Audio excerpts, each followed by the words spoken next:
What it is, you guys, it is yo girl Cadillac. Yes, I'm Cadillac Dixon. I'm the drama like prison wife. I'm the legally blind artist that is rapping and painting for justice. Hoping. Ooh, cause you got to hold your breath for justice. To see justice before our face to bleak. Yes, it's your girl Cadillac.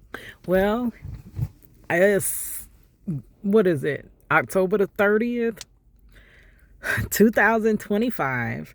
October is almost out of here, like for real.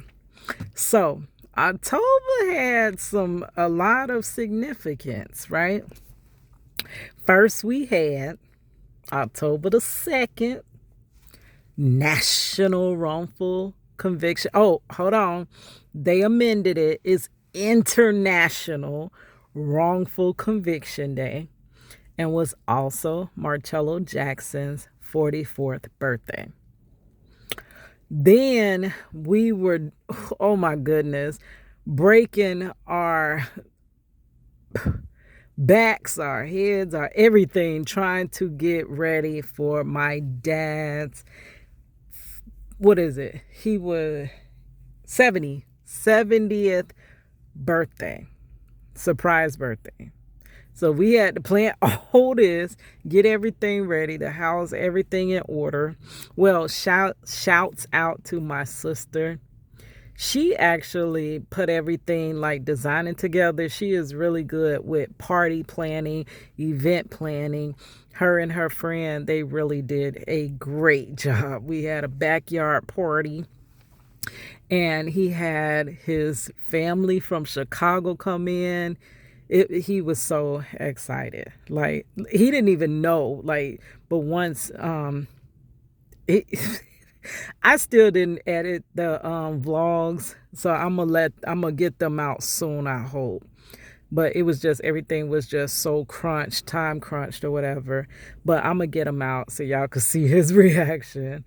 So my dad is like the greatest construction worker, more than construction worker, but there's no other, what other name they got for it? Carpenter. But he's like the best of the best. He's very, very gifted. Him and my uncle that passed. My uncle was a inventor and he was a carpenter, but it was way more than just carpentry, like for real.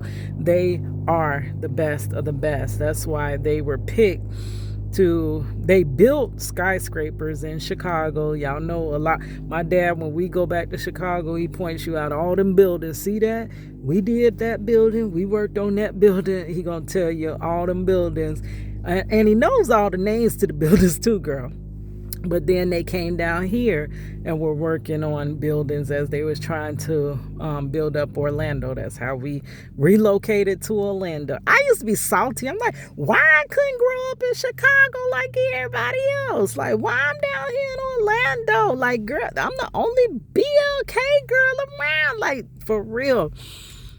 But I can say I may not have been the same Cadillac had I not grown up in Orlando. I literally had to go through this. Would I be that justice warrior for real had I not came up with this injustice here? Girl, they got plenty of injustice in Chicago too. So maybe I would have been still freedom fighting over there. Like, I am a revolutionary. And next time I go back, I definitely got to go and visit Fred Hampton House. Yes, I have got to. But yeah, so I guess that was just part of my story to get down here to Florida and experience this injustice they got going on over here. But back to the original story. He was very, very surprised and happy. Family flew in. Like, one of my cousins, he literally had just got off the plane, came to the party, and then got right back on the plane again to go back. But oh wow, that was amazing. Auntie, she made it down here. Girl, if you are from West Side Chicago, I know you know her, Miss Louise. She actually had Pine Valley, that restaurant. Like everybody went to Pine Valley to eat. She even made it down here. So yeah, that was really enjoyable, girl. Um, After that, it is National Blindness Awareness Month. Yes, and you know your girl is legally blind, but girl, I use every portion of sight that I have left, girl. But there has been challenges in my life um, due to being legally blind. I actually see better than I did back in my 20s, because when I first started losing my vision, I didn't know what the jail was happening, and I kept being misdiagnosed. I was misdiagnosed several times, so there was no correction to my vision until they snatched my license, my driver's license. And when they snatched my license, they was like, look, if you don't get this resolved, then, you know, that's it. License gonna be revoked. And this is a testimony in itself. God sent me to the right doctor, and I was finally correctly diagnosed. And he was like, look, you're losing your sight. You better always keep insurance, because this is going to follow you throughout your life. But we can make a contact for you so that you can see. Girl, it's a hard as jail contact. That thing hurts sometimes. Feel like someone taking glass and cutting across your eye. But girl, I can see with the thing in. That's why I can try to keep it in. It causes a lot of headaches sometimes. And girl, do not fall asleep with that contact in your eye, because you're going to pay for it tomorrow. But at least I can see when I put it in. And I don't have my full vision when I put it in. I got about 20/60 vision with my contacts, so there's still some holes in my vision. But girl, I can see. I once was blind, but now I can see. But this is Blindness Awareness Month. I wanted to do a lot more on my legally blind journey. I do have a whole nother channel that I try to tend to, but not so much, because I'm over here trying to get my husband free, girl. But I do have a legally blind channel where I do talk about some things, and I need to get back to updating it. But I wanted to drop some more videos about that. Like, that would have been the perfect time to push that channel, girl. Like, do you see how my priorities are set up? Like, I literally, during Blindness Awareness Month, why was I not posting over there instead of posting free Marcello over here? Girl, but like I told you, it's so hard to focus on anything else as I'm right here focusing on, look, baby, I need my husband on. It is also disabled. Hold on. I want to quote it correctly. Okay, I had to pull out the notes because I wanted to say it correctly. So it is also National Disability Employment Awareness Month. And it is NDEAM. That is the acronym. It was established in 1945. Well, first, it had a different name. But in 1945, when Congress declared the first week of October, it used to be called National Employ the Physically Handicapped Week. And then in 1988, Congress expanded the observance to a full month and then renamed it National Disability Employment Awareness Month. All right. Yes. And girl, do I got some stories. Now, they is on this channel. If I was not talking about free my husband, I was talking about how my hands is gone to bed and this girl over here. Woo! But hallelujah. Girl, and you know who helped me through this? Because being a disabled employee, I have went through so much jail. Like, for real. I went through so much jail. And a lot of times, so my disabilities you don't really see on me. So people think I'm able-bodied, but just being lazy. Like, girl, as if I could be lazy. But it's just a lot of things I cannot do, right? Because it aggravates and triggers my ailments. And then a lot of things I have to do them slower or different. In a different manner, I have to do it to achieve the same result as others that can just do it like this, right? So people kind of talk about you, they make fun of you. Like, even in my last role, when I was basically working in a laundry room and I would hang the laundry different, they would, oh my gosh, they used to do so much talking behind my back. That's all they did, talk behind my back. Then I had what is that? FMLA, right?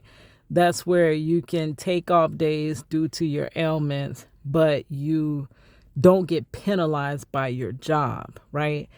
And when I would take my FMLA days, people would talk so much smack. They'd be like, yeah, she here now. Y'all up there recognizing her now, but ain't like she gonna be here tomorrow. And it made me feel so low that even though I was giving more than my best and I had to take time to, like, I could give you the world and back, but after that, I'm going to be in so much pain for days, right? I'm going to be laid out. I'm going to be trying to take my muscle relaxers. I'm going to be tight as I don't know what. And they didn't realize that when I was not there, that I was trying to recuperate to come back to work. So at that time, I worked a reduced schedule. I worked like 3 days a week, sometimes 4 days a week. And baby, I gave you all I had, like, and more. And I was doing circles around those that did not have those ailments, but it was still all the talking and oh my gosh, it was so difficult. And then when I came to my current role, the beginning of this year, it was someone that was making life just so difficult for me. And we seemed to always work together, like, girl. But that was God just teaching me a lesson, right? And who helped me get through that season in my life is Set Apart to Serve. Girl, she got a whole ministry about the workplace and people, like how people just basically the devil used the people in the workplace, right? Because our jobs are really more than half of our lives. And almost now we take on the identity of our jobs. I heard another content creator saying that, like, why do we equate ourselves to our jobs? Like, I didn't know, Essie, the rich woman, she was talking about that. She didn't realize what she really liked until she stopped working. Like, how, and you think it's like, how do I not know what I like? But you don't have time to like nothing. All you like is getting your tail to work and getting back home. Like, girl, I got to drop it. I work to live and I live to work. I hustle hard until it hurts. I work my fingers down to the bone. And once I pay my bills, ain't got nothing to come home with. Hey, once I pay my bills, ain't got nothing to come home with. Once I pay my bills, ain't got nothing to come home with. Here's your girl Cadillac. But after going through all that jail to barely pay my bills, it's like, for real. But she really helped me get through. And right before it wasn't a vision, it was just a thought that come to my mind. Like, I would have dreams of things like before they happen, and I would also have, like, it'll be just a thought that just jumps into your mind. It's like, it don't even feel like it's your thought. It's just something that is just downloaded into you. And I had the thought that, yeah, I'll be here longer than that person anyway. I done been here longer than many, and they probably gonna be gone before I be gone. And not too long after that thought, Someone told me this person is gone. And I never thought this person would be gone because I had dealt with it so long, girl, that ramen I wasn't trying. But from, I'm going to say 2021 to 2025, I had to work right alongside with someone that was basically making my life miserable just because I was disabled. Well, I'm still disabled, but that was the basis of my misery. And it's like, I would fix myself if I could, girl. If I could do these things, I would do these things. Like, it was just so, ugh. But I got a lot of that on this channel. I do have a lot of that. So if I wasn't talking about criminal justice reform and justice on that side, I was talking about justice, basically, or injustice I had to go through being a disabled worker. It's not easy. And it does need to be way more awareness. So I'm glad to know, because I did not know that about that month. So October next year, I got y'all. Because there needs to be so much more awareness about how we treat people with disabilities. There is a guy on TikTok. Oh, I can't remember his name now. But he does talk about different disabilities and stuff. And it was the first time that I heard him say that not all disabilities are able to be seen. And I think when people can see your disability, they treat you a little bit better. But when you're disabled and people cannot see your disability, they kind of treat you as you just lazy ass. Like, you just a lazy ass girl. But yes, there needs to be a lot more awareness. Me and my cuz, we were doing a channel, Being Blind Stops Nothing. He is fully blind. He became fully blind almost overnight, simultaneously as he was losing his kidneys. So his sight and his kidneys at the same time. And we were talking about different things he had to go through, just going from sighted to not sighted. I do got a video that I just did with him, like an update video. But we were trying to bring awareness to, yeah, baby. And I did when I was in graphic design school. We ended up having where many of our stuff, girl, many of our projects, they would have us like redesign for companies that already had stuff out. So they passed out one for, I don't remember the organization, but they were like assisting people with disabilities. And most people that got it, so it was like maybe 5 different companies you would get. And most people was like, oh, I don't want to do that. And when I got that company, I was like, yes, like there's so much I can do with this. And then this is my time to show firsthand like how it feels and actually design and put it out there. But I had came up with a slogan that disability, so when you kind of separate the word DIS and then ability, does not mean no ability. So people think because you're disabled, you can't do anything. No, I can do a lot, and I excel a lot, but there are some things I just cannot do. So when you're putting me in my area that I can do, baby, I'm finna do circles around you. But if you putting me in them spots that I cannot do, what more can you expect but for me to not, achieve that, certain level or whatever. But yeah, so I got y'all next year for that. But I do got a lot of videos on this channel, real talk, about that. And lastly, but not leastly, it is Domestic Violence Awareness Month, DVAM. Okay, and it says is to raise awareness, support survivors, and honor lives lost to domestic violence. Yes. So, baby, that's been October. That's the October wrap up. A lot of good national days. And a lot of my own specific, to my family days. So yeah, it's been busy. All right, guys, I do have another video I'm gonna record before I head home, girl. So just meet me in the next one. It's your girl Cadillac.